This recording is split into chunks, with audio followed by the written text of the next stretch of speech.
Hola, bienvenidos a Cinco Pies al Gato. Yo soy Mara. Y yo soy Carla.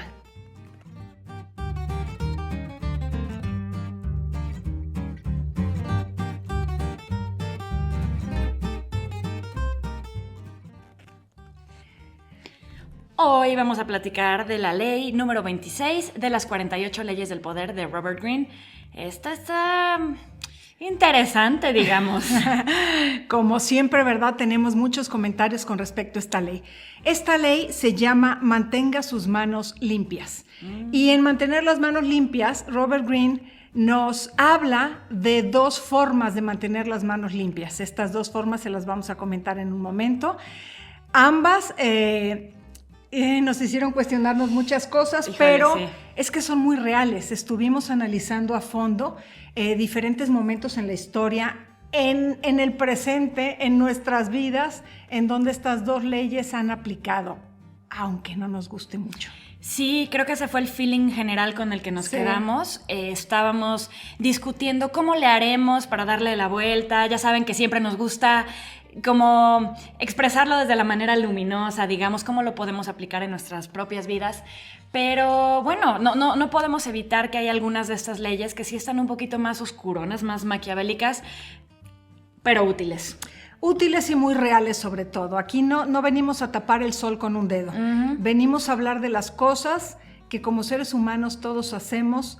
¿Por qué? Porque queremos poder y queremos control. Lo digamos o no lo digamos. Desafortunadamente así es, somos seres humanos. Y esta ley habla mucho en general, yo creo, sobre mantener tu imagen limpia, pulcra e íntegra y alejarte lo más posible de tú ser el que está relacionado con los problemas, digamos, porque ahora sí que yo lo que pensé con esta ley es que básicamente te dice no metas las manos al fuego, no te ensucies las manos como dice la ley, sí. Y si puedes hacer que alguien más lo haga por ti, mejor, porque siempre va a haber problemas, siempre va a haber cuestiones que solucionar, algunos temas no tan luminosos que tienen que solucionarse y es mejor que lo haga alguien más. Decisiones rudas, ¿no? Entonces, bueno, dejemos, o sea, vamos a poner en claro esto. Esta ley se divide en dos partes, ¿no? En esta primera parte, lo que nos dice Robert Greene es oculte sus errores, tenga siempre un chivo expiatorio a la mano. Y ejemplos tenemos un millón. O sea, alguien a quien echarle la culpa. Usualmente eso es lo que Robert Greene ¿Sabes nos dice? Yo que pensé? Algo muy inocente, pero piénsalo, naturaleza humana. Nadie se los enseña y lo hacen. Yo tengo 2 hijos chiquitos. Es la clásica. Y tuve hermanos. Cuando haces algo mal, cuando rompes el jarrón de tu mamá y nadie te está viendo, ¿cuál es la reacción? ¿Quién fue? Mi hermano. Mi hermano. El hermano chiquito que además no se puede defender. Y que no sabe hablar todavía visualmente. O sea que lo hacemos naturalmente. Lo hacemos de manera natural y fíjate la educación que hemos recibido. Lo hemos dicho en otras ocasiones, cómo aprendemos a ser víctimas por la educación que recibimos, ¿no? Incluso la cancioncita esta de yo no fui, fue Tete, pégale, que ella fue. Sí. O sea, buscar a alguien más que cargue con la culpa. O yo te lo juro que yo no fui. También sí. Hay varias canciones. Yo te lo juro que yo no fui. Es cierto, totalmente.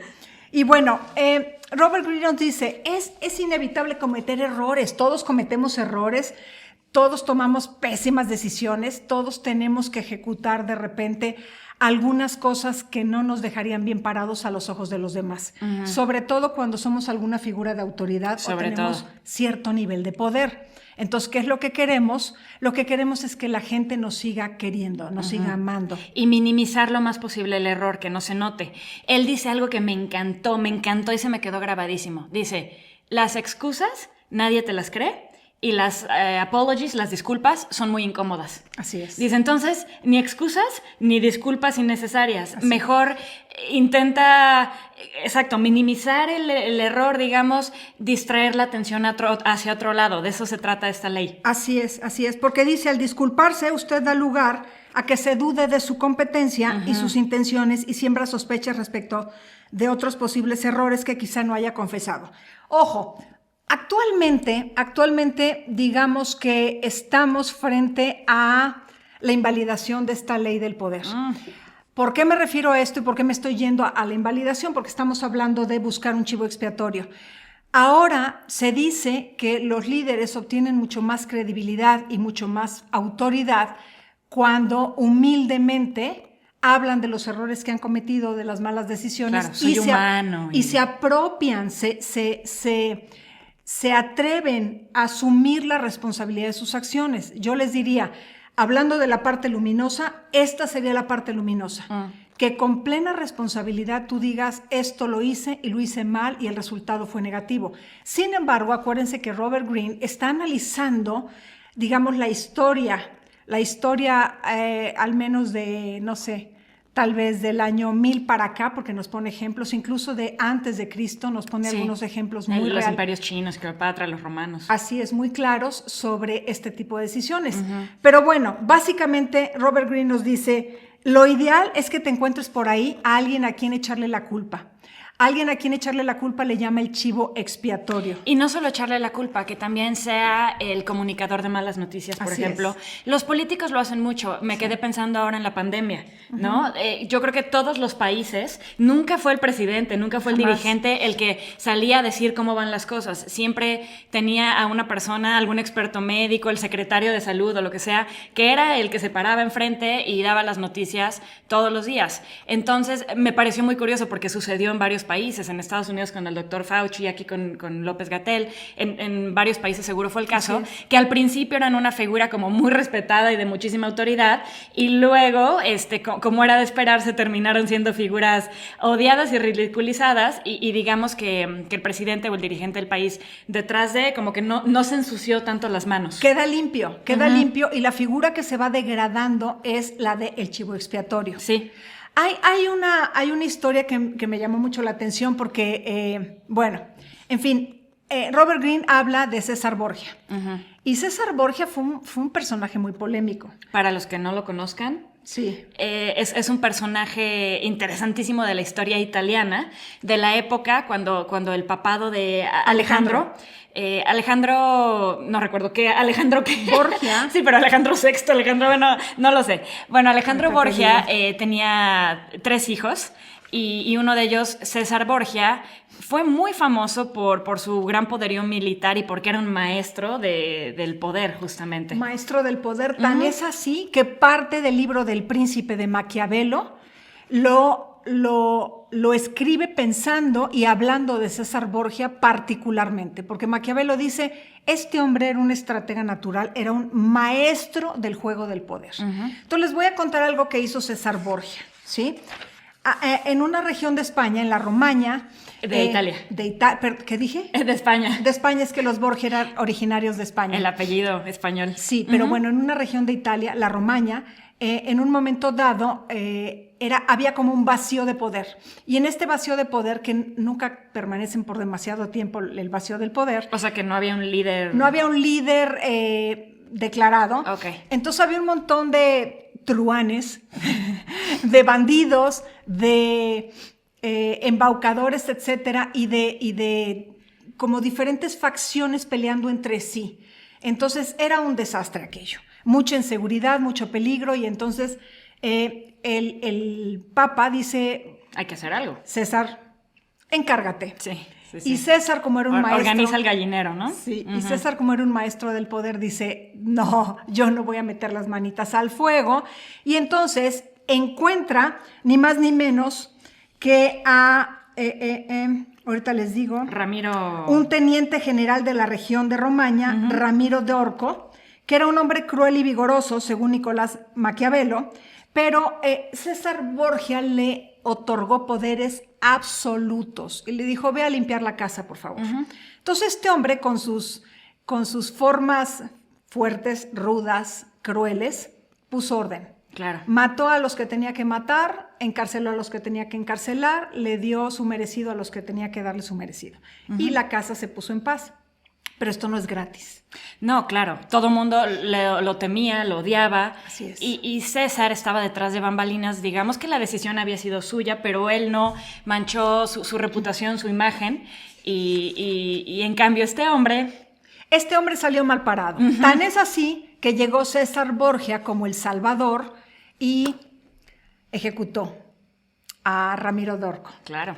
Y puso su cuerpo todo torturado en la plaza principal y su cabecita, por supuesto, en una pica junto al cuerpo. No, bueno. Y el mensaje fue, aquí nadie se sale del huacal.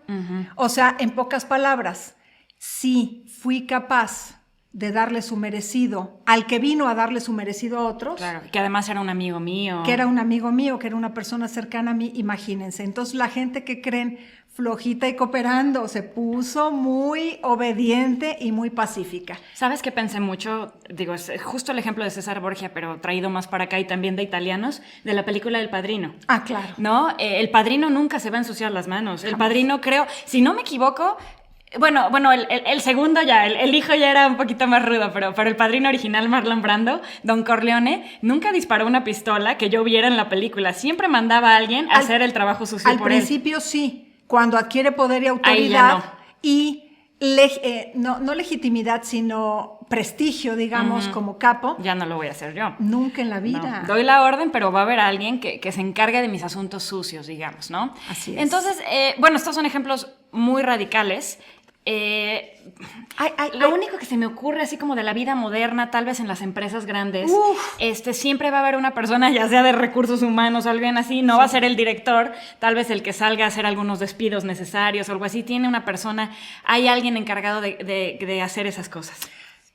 Y si yo les contara, voy a contarlo de manera muy superficial, por supuesto, respetando esa situación, pero en alguna ocasión yo acompañé a un director de una empresa en un momento dado cuando la compañía tenía muchos problemas y había que meter mano muy dura. Entonces traen a este director que era conocido por ser un director muy guerrero. Siempre andaba con la espada desenvainada, abriendo caminos y cortando metafóricamente las cabezas que tenían que cortar para seguir siendo productivos, dar buenos resultados, seguir siendo punta de lanza en el mercado. Entonces, evidentemente traen a este director, arregla la casa, como Ramiro de Orco, ¿verdad?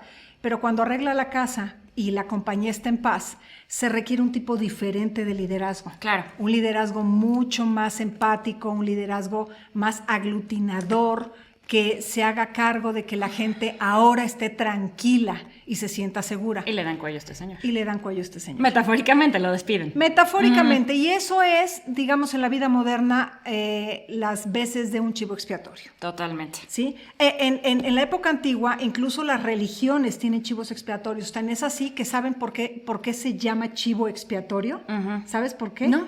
Bueno, Robert Greene lo cuenta y dice que el recurso del chivo expiatorio es muy viejo y en la civilización misma hay ejemplos en diferentes culturas en todo el mundo. Un ejemplo que pone es que se trasladaba la culpa o el pecado a una figura externa, que podía ser un objeto, un animal o un ser humano, para luego ser expulsada, destruida o proscrita. Por ejemplo, solían tomar un chivo vivo, de ahí lo de chivo expiatorio, sobre cuya cabeza el sacerdote apoyaba las dos manos mientras confesaba los pecados de los hijos de Israel. ¿Y se los pasaba al chivo? No, tras haber transferido así los pecados del pueblo al chivo, la bestia era conducida al desierto y era abandonada, era proscrita, era excluida de la sociedad. Entonces, de esta manera el chivo se va con todos los pecados y así ya no hacen daño los pecados. Y el pobre chivo se iba cargándolos. Y qué curioso, también la figura del mal, la figura de Satanás muchas veces es expresada como un chivo. Claro, de ahí viene. Y tú recordarás también en algunas literaturas que se habla del comedor de pecados. En la Edad Media, en la época oscurantista de la humanidad. Hay una película, de hecho, muy buena. ¿Keanu Reeves? ¿Quién es? No me acuerdo, sí, pero... buenísima, El Devorador de Pecados. El Devorador de Pecados, que era esta misma idea. La idea era, tú quédate con todas las cosas malas que yo hice, te las transfiero, no son mías, son tuyas, y tú te haces cargo de ellas. Oye, ¿el retrato de Dorian Gray? El retrato. Entonces, es el típico chivo expiatorio. Mira, entonces, hay más ejemplos de los que pensaba. Claro, y aquí nos encontramos con esta víctima a la cual culpar de mi responsabilidad, claro, de mis cosas. Sí, entonces esta primera parte del capítulo es más bien sobre transferir la culpa. La segunda parte es que Robert Greene le llama la pata del gato. Cuenta una anécdota de mitología antigua, no recuerdo dónde lo saca, pero de un chimpancé que agarra la pata de un gato y la usa para sacar algo unas castañas del fuego para que el gato se queme la mano, no sea él dirigiendo la mano, por supuesto, consigue las castañas y no se quema. Claro. Entonces, de aquí, más bien, digamos que la primera parte es sobre transferir culpas para mantener tu imagen y la segunda parte es literalmente sobre no ensuciarte las manos, no meter las manos al fuego. Aplican los ejemplos que estábamos hablando anteriormente, pero es más sobre la acción. Es mucho sobre la acción y a esta estrategia le llama utilice la pata del gato. Entonces yo me acordé, cuando era chiquita, tú y tus hermanos, yo los llevaba al pediatra cada mes. Y claro, o sea, en muchas de esas visitas, como tú ahora eres madre y lo sabes. Toca piquete. Toca vacuna. Piquili en pompi. Con palito, decía Mara. Piquili en pompi. Piquili en pompi con palito, no. Pues claro, dolía horrible y las vacunas. ¿Y cuándo creen que el pediatra le ponía la vacuna a Mara? Nunca. Siempre venía la enfermera con la jeringa y Mara veía a la enfermera y empezaba a berrear. Claro. ¿No? Sí, es la mala, ¿no? ¿Y quién te daba la paleta? El pediatra. El pediatra. Entonces, el pediatra claramente usaba a la enfermera como la pata del gato. Qué buen ejemplo, ¿no? Qué buen ejemplo de la vida real para darnos cuenta que estas cosas sí suceden. No tiene que ser a grandes niveles políticos y corporativos. En la vida real sucede. Claro, ¿no? claro. También un poco la estrategia del buen policía y el mal policía, ¿no? Que también ocupamos mucho los papás. Siempre en dadas circunstancias hay uno que regaña y otro el que te dice, bueno, no pasa nada, ven para acá. Y muchas veces se giran. Cuéntales del oficial. Claro. A mis hijos los mantenemos, los mantenemos ahora sí que en orden con un mensaje que nos mandaron de WhatsApp en un grupo del kinder de mi hija, una grabación de un tal oficial Rodríguez al que tú le puedes marcar y obviamente es una grabación y dice aquí el oficial Rodríguez y tú contestas oficial, se están portando muy mal mis hijos, ¿cómo se llaman? Y le das los nombres, voy para allá. Y entonces los niños siempre, no, el oficial Rodríguez. Y dice, sí, me los voy a llevar a la cárcel de niños a que piensen en lo que hicieron. No. Y dice, ¿se van a portar bien, niños? Sí, nos vamos a portar bien. Y ya la grabación dice, ok, ya escuché que se van a portar bien. Primera advertencia, voy a andar por aquí cerca por si lo necesitan. Entonces es justamente transferir el rol del malo, el que va a venir a meterlos en cintura si se portan mal, a un agente, literalmente un agente, un oficial externo. Claro, eso podría ser chivo expiatorio y pata de gata al mismo tiempo. El pobre oficial Rodríguez es el malo del cuento.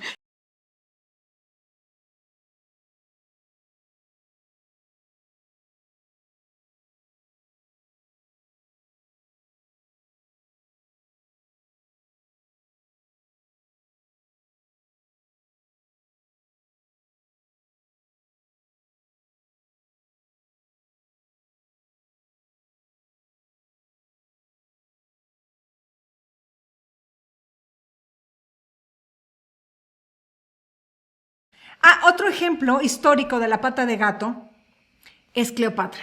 Hemos hablado muchísimo de Cleopatra, entonces no vamos a indagar muchísimo. Pero es una tipaza. Sí, es que es una tipaza. Básicamente Cleopatra competía por el poder con sus hermanos. Sus 25 hermanos y hermanas. Y entre todos se asesinaban mutuamente. Cleopatra, la ventaja que tenía era que era de las más chicas. Sí. Entonces fue viendo cómo metieron la pata sus hermanos mayores porque abiertamente se asesinaban entre ellos. Sí. ¿Y qué pasaba? Que el pueblo decía, caray, a nosotros no nos gusta nada esto, porque con qué escrúpulos, o sea, qué clase de persona asesina su propia sangre. Entonces, a la hora de que, digamos, la hermana que estaba en el poder asesinaba al marido y al hermano que le seguía porque representaban un peligro, amenaza. Los asesinaba, pero luego el mismo pueblo y la corte y todos decían, ay caray, esta persona no tiene escrúpulos, entonces a la vez la asesinaban a ella. O la derrocaban. Y la mandaban a otro país y tal y cual. Entonces Cleopatra fue aprendiendo de esto y dijo, o sea, sí se quita el peligro inminente, digamos, de encima, pero también su imagen pública se corroe muchísimo y termina teniendo problemas más graves. A la hora de que Cleopatra le toca la posibilidad, le toca su momento, digamos, de ascender, decide que es una mucho mejor estrategia que alguien se encargue de la chambita sucia, Claro. de eliminar a su competencia, digamos. Y en este caso, ya habíamos hablado mucho de esto, seduce primero A Julio César. Sus dos patitas de gato, fíjense nada más. Casual. Primero Casual. Julio César. Y Julio César le quita de encima, por supuesto, totalmente seducido y creyendo las historias que le cuenta a Cleopatra. Ay, es que mi hermana que me quiere asesinar, no te preocupes, mi reina, yo me encargo. Y cuello, ¿no? Y muchos años después hace lo mismo con Marco Antonio. Marco Antonio. Uh-huh. Claro, o sea, Julio César ya había sido asesinado. Entonces Marco Antonio, que era, digamos, el poder máximo en la región. El nuevo. No era César, pero era el generalísimo. Uh-huh. Seduce a Marco Antonio y en ese momento la que estaba, digamos, más amenazando el poder de Cleopatra era su hermana, uh-huh. Su hermanita, ¿verdad? Su hermanita Arsinoe. Y Arsinoe, Marco Antonio la manda, no, Julio César la manda. La tiene encarcelada en Roma. Uh-huh. Pero cuando muere Julio César, Cleopatra seduce a Marco Antonio y le dice, ¿qué crees? Arsinoe está conspirando en contra de ti, uh-huh. No de mí, de ti. Sí, muy lista. Y entonces, claro, Marco Antonio... Cuello. Sí, y le allana, le abre el camino a Cleopatra para que Cleopatra quede a la cabeza como reina y no de una colonia romana. De todo un imperio. No solamente de una colonia romana, sino que, sino un reino aliado e independiente. Entonces Cleopatra consigue algo totalmente fuera de serie, ¿sí? Que su reino siga siendo independiente, aliado de Roma, y no una conquista de Roma. Sí, y yo creo que para esto uno tiene que ser muy consciente de la percepción, como hemos hablado en momentos anteriores, del rol que juegas, ¿no? Cleopatra siendo una reina, mujer, muy femenina, muy seductora, por supuesto, muy inteligente y todo el mundo lo sabía, pero como que no hubiera sido congruente para ella una imagen también de sanguinaria y todo. En cambio, un general romano pues ya se esperaba mucho de eso. Claro. Y nadie ni chispó cuando mandó a matar a la hermana, porque era lo que se esperaba de él, ¿no? Entonces, mantener tu imagen congruente y pulcra, digamos. Limpia, ¿no? Limpia. Y aquí aplica mucho lo de el enemigo de mi enemigo es mi amigo. ¿Sí? Entonces, Cleopatra entendió claramente esto y lo usó a su favor. Insisto, una mujer muy lista. Muy lista. Muy lista, ¿no? Entonces, bueno, ahora sí que yo creo que a pesar de que nos cuesta trabajo verle el lado positivo a esto, porque sí hay mucha manipulación de por medio, hay mucha deslindación de tu responsabilidad, como dices, tal vez no se alinea mucho con los valores actuales que profesamos, pero hay que entenderlo, porque una cosa es que lo hagas o no, y otra cosa es que entiendas que sucede. Claro. Y un poco para limpiar esta ley del poder, hay al final algo que me gusta mucho, que es la observancia de una ley que habla, ¿te acuerdas de este personaje Kuriyama Daisen? Kuriyama Daisen era un hombre, obviamente un japonés, ¿verdad? Por ahí ahorita les digo, alrededor de 1620, Kuriyama Daisen era un adepto de Chanoyu, que era la ceremonia del té, que era un ritual hermosísimo. Y claro, alrededor de esta ceremonia había cosas muy lindas, desde objetos, vasijas preciadísimas, etc. Uh-huh. Bueno, señor Daisen tenía un muy amigo. Este amigo se llamaba Soemon, y Soemon se metió en un lío económico porque resulta que un pariente suyo tenía una necesidad económica. Simon no tenía dinero, va con un prestamista, un comerciante riquísimo pero cruel, y le pide dinero para su pariente. Uh-huh. Salvan el día, ¿verdad?, del pariente, sale adelante, pero Simon se queda con una deuda para él impagable. Claro. Pero él había hecho algo bueno por su pariente. Uh-huh. Su amigo Daisen se da cuenta de esto y en vez de llegar con él y decirle, te presto el dinero para que no te metas en líos con el comerciante, uh-huh. Dice, es que si yo hago esto lo voy a ofender, se va a sentir humillado. O sea, ¿cómo yo vengo y lo rescato, no? Yo tengo y tú no tienes. Uh-huh. Yo soy poderoso y tú no. Entonces, sí, es muy humillante para el amigo y va a deteriorar la relación. Exactamente. Entonces Daisen, muy listo, lo que hace es, un día va a la casa de su amigo Simon y entra a su casa y ve un cuadro y le dice, este cuadro es una belleza, es una obra de arte, ¿dónde lo conseguiste? Pero qué bárbaro, estoy enamorado de este cuadro. Yeah. Y su amigo... se lo vende. ¿No? Le regala el cuadro. Ajá. Y le dice, a ti te gusta mucho, tenlo. Uh-huh. Eres mi amigo, te regalo el cuadro. Y entonces al principio Dyson, por supuesto, se hace el difícil. No, ¿cómo crees? Es tu cuadro, tu casa. No, no, no. Tú lo aprecias y te gusta, te lo regalo. Y se lo lleva. Entonces, de esta manera, digamos que Salmón se queda como muy satisfecho de que le hizo un regalo magnífico a su gran amigo Dyson. Dyson, muy listo, lo que hace es que le retribuye y de repente llega un paquete a la casa de su amigo Salmón, que era una obra de arte, era una vasija donde el iniciador de la ceremonia del ritual del té hacía el té. Y era una cosa invaluable, firmada por él mismo, que valía muchísimo dinero. Y entonces le dice, no, pero ¿cómo me vas a regalar esto si yo sé que tú eres gran admirador de fulano de tal, el creador de la ceremonia del té? Y le dice, no, o sea, te estoy retribuyendo porque lo que tú me diste era muy bello y muy valioso. Entonces yo estoy muy agradecido. Y le da esto y dice, y por cierto, ¿sabes quién más es un gran admirador de fulano de tal, de la vasija? ¿Quién? El comerciante. Dáselo. Y dice, yo te sugiero, ¿verdad?, que vayas y se lo regales.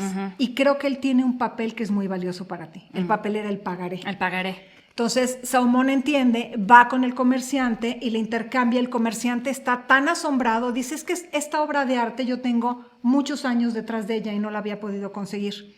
Muchísimas gracias. Ten, tu deuda está saldada y además te doy 300 whatever. Y salió hasta ganón. Y él le dice, no, yo solamente vengo a saldar mi deuda y no acepta nada más. Entonces, las tres partes quedan bien. ¿Sí? Cuando yo leí Pero hay esto, que ser como un máster del ajedrez para claro, hacer eso. Y yo pensé que un favor tiene dos caras o dos filos y hay que saber hacerlo de manera indirecta.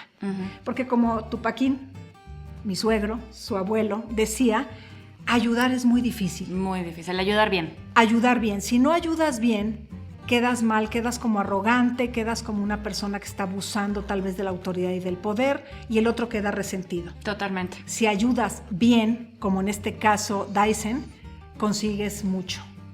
¿Sí? Pues bueno, ahora sí que un capítulo interesante, complejo, pero útil de entender. Ahora sí que les dejamos mucho para pensar. Les agradecemos muchísimo. Por favor, regálenos un like, un suscribir y nos vemos la semana que entra. Nos vemos, ha sido un placer como siempre. Esto fue 5 pies al gato.